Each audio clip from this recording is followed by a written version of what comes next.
When it comes to Spawn, who is better addressed as the anti of anti-heroes? There's no denying that his universe is home to a horde of dangerous, sadistic, and soulless villains. Well, this brings us to the highlight of our video today, where we'll be exploring the deranged and barbarous Jessica Priest, or should we say the schizophrenic murderer with a penchant for killing. Fans of Spawn are well versed with this character, who served as a replacement for Chapel in the 1997 film adaptation of Spawn, and was responsible for killing Al Simmons. Consider yourself a true fan? Think you know everything about Jessica Priest? Well, let's dive right into the video then and find out, shall we? Before we go into our explanation, we have a very small request. If you like our content, please support us by subscribing to our channel. This is a small click for you, but for us, it means a lot. Thank you, let's begin.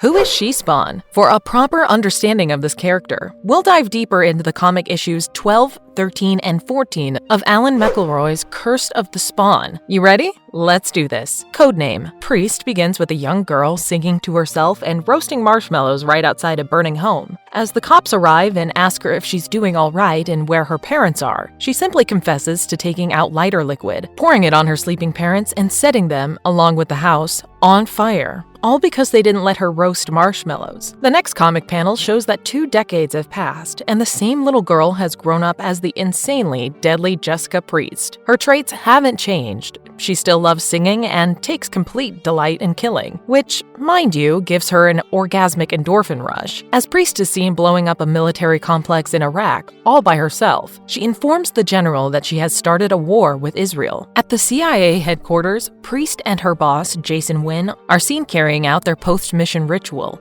which is basically a 40-lap swimming race. Priest deliberately lets Wynn win the neck-and-neck race and learns about her next mission, which has tasked her with retrieving a biogenetic weapon coded Heat-16 from a classified location in southern Brazil. Wynn also warns Priest about the 2 scientists working on the weapon and informs her that the duo's contract with this agency is officially canceled and that Priest should take care of them in her fashion. After this, Priest is seen returning to her home in Queens to maintain her double life as the suburban wife Jessica Anderson Chin and a doting mother of 2 stepchildren. Also, her home is strategically placed just 3 blocks from the very home of Terry Fitzgerald, Wanda Blake, and their daughter, Cyan. We learn Priest pretends to be a regular sales representative going out on a company sales trip when she's out on her covert missions and tells her family that she is to travel again for work soon. While Priest and her husband are seen cuddling later, the television in the background reports Israel having launched an all-out counterattack against Iraq,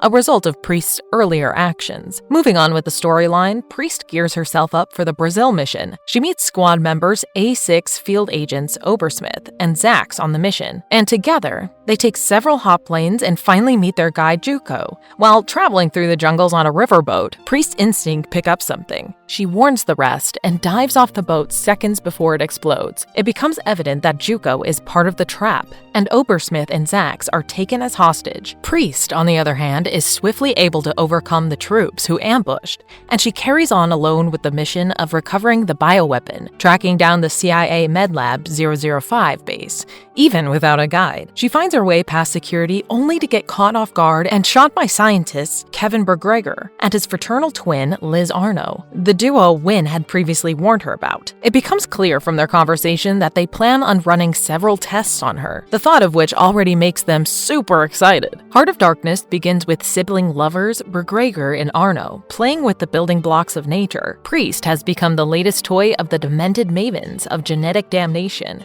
and it goes without saying that she is subjected to unimaginable torture. Obersmith and Zax are also found there, sustained in neo-amniotic fluid, and we learn that the duo's cellular reconstruction has already started to take place. For the last 6 days, Priest has been undergoing excruciatingly painful tests, and a flashback takes us back to 20 years, where we find a very young Priest at Winslow Psychiatric Care, enduring years of high-level shock therapy. The sole purpose was to fix Priest after she killed her parents and pets, and added 2 other patients at the facility to the list. Cut to the present, Priest is seen cackling hysterically, may we add, despite the pain. Her waves of unstoppable laughter even have the scientist duo taken aback and scared. After 4 more days of torture and tests, Bergregor and Arno discuss their plans to purge the world with Heat-16, and rebuild it with their perfect biological creations. When Priest is put back in his cell, she vomits a capsule that she had earlier purposely put in her body. She takes a quick look at Zax and Obersmith, and judging them by their looks, they surely look better dead. Anyway, Priest throws the capsule against a wall and it ends up causing a massive explosion. Priest reaches the main lab, accesses the computer, lays her hands on the Heat-16 nodule and puts it in her mouth. Next, she's seen escaping from there into the jungle. In the meantime, the scientist duo, upon realizing that Priest has taken the weapon,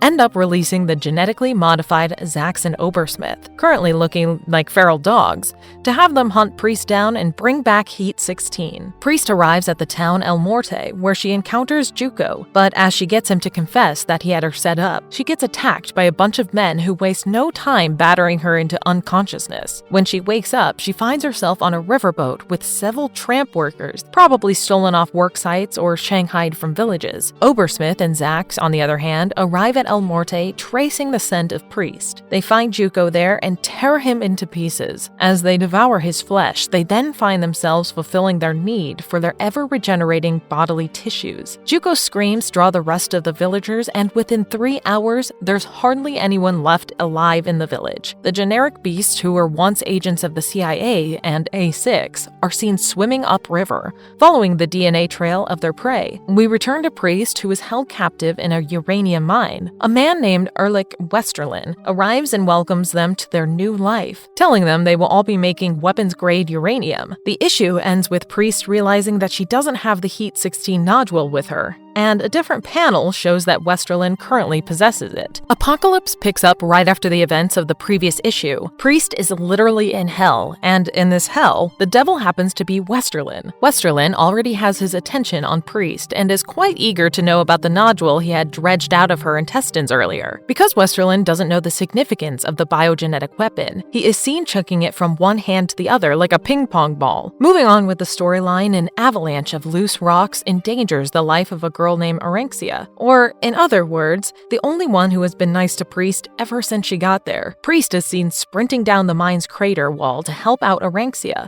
and in the process ends up macheting through anyone who stands between her and Aranxia. Westerlin, who has been watching Priest's acts of bravery from under his parasol, pulls out a sniper gun and shoots Aranxia dead. This has Priest making up her mind that she will not be sparing Westerlin. Westerlin, after reveling in the scent of death, has his guards bring Priest to her and demand to know if the Heat-16 is some kind of weapon. The priest tells him to return it to her, and she will let him live in return. In the meantime, the feral Obersmith and Zax have arrived at the mining camp following the scent of Priest, and they attack anybody they set their eyes on. The former A6 agents have been completely mutated into killing and eating machines, and their only objective right now is tracing Priest's genetic scent. The duo's actions cause chaos and diversion. Priest takes advantage of the situation to attack the guards and happily rip out their throats. She even shoots some right through their brains and goes after Westerlin. Call it fortunate or unfortunate, Westerlin catches the attention of Obersmith, who munches him like a shrimp cocktail. While twisting off Westerlin's left arm, Zax discovers the Heat-16 nodule and takes it from him. Coming back to Priest, she's seen shooting down all the tower guards and finally avenging the death of Aranxia, after which she goes after Westerlin, unaware of the latter's brutal death at the hands of the ferals. She eventually finds whatever is left of Westerlin and gets furious at being robbed of her revenge after days of torture at his hands. Upon realizing that Arno and McGregor had sent those creatures to get the nodule and that the ferals are currently on their way back to MedLab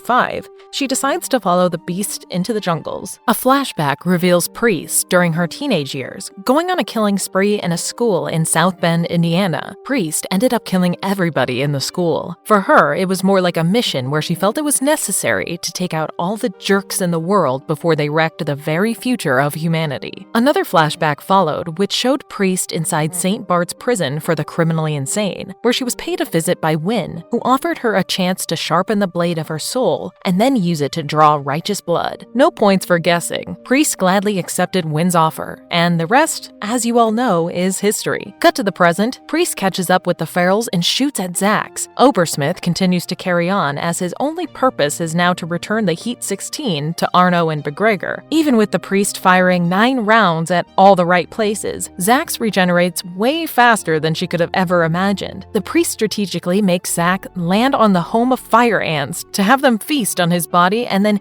hits him hard enough to make him fall down the river, where he's instantaneously devoured by the unforgiving piranhas. Priest carries on with her journey as is soon met by the local jungle people, the Wara warriors. The warriors see Priest as a demon witch, more like a goddess of the forest and a deity to be respected and feared. They paint her flesh to mark her as being of reverence, and the priest lets out a war cry. Obersmith has by then reached his destination and handed the weapon to his makers, who are incredibly proud of their creation. Arno and McGregor start to resequence the planet soon after. Meanwhile, Priest arrives at the base by then and starts butchering everybody. She finally encounters the mad scientist duo, and it's safe to say that she gives them a fitting death. Eventually, she lights the entire facility on fire, and her eyes are lit with joy. The next panel has Priest relaxing on the beach of a small, privately owned island in the Turks and West Indies. Wynn arrives there and Priest hands her the weapon. Wynn asks Priest if there were any complications, to which Priest tells her that she didn't face anything out of the ordinary. The issue then ends with Wynn stating to Priest that his next assignment for her will come across as a challenge to her. Now that we're done exploring the comic issues, we do have a fair understanding of the character.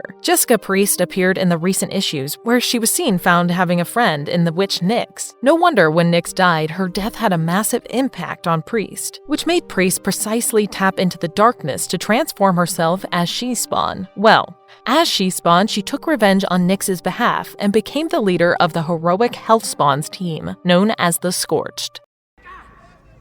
What the hell is that? It's Simmons! What are you talking about? Jessica Priest in the 1997 Spawn movie. Mark Dupee's 1997 superhero film has Priest as the primary antagonist in the movie, serving herself as a replacement for Chapel. Besides being the loyal right hand of Jason Wynn, Priest is depicted as a heartless, deranged, and brutal assassin, one who simply loves to kill. She is the one who helped Wynn kill Al Simmons in the movie. Here's giving you an instance of Priest's brutality. She not only shoots Simmons, but also sprays gasoline on him. This particular action of Priest is followed by Wynn throwing a cigarette at Simmons, thus setting him on fire and leading the whole place to explode. Simmons, as Spawn, is seen shooting Priest dead later in the movie. How powerful is Jessica? You can think of all the adjectives in the term powerful, and they will still be less than when it comes to describing this exceedingly unbalanced character here. She is a schizophrenic murderer who is a very skilled marksman, extremely good with bladed weapons, a supremely schooled spy with exceptional strategic analysis skills, and simply brilliant when it comes to tracking. Priest has amazing reflexes, which have given her an edge on numerous occasions. We're talking about dodging incoming bullets, forecasting events, and evading situations that are about to take a bad turn. Marvelous verdict. Well, that's it for today, folks. So how did you find Jessica Priest? Do you fancy her? What is it that you love or hate about her? We would love to know your thoughts in the comment section below. Now, if you like this video, please leave us a thumbs up. Also, stay tuned because we promise to come back with more exciting content. Till then, goodbye and thanks for watching. Have a good one.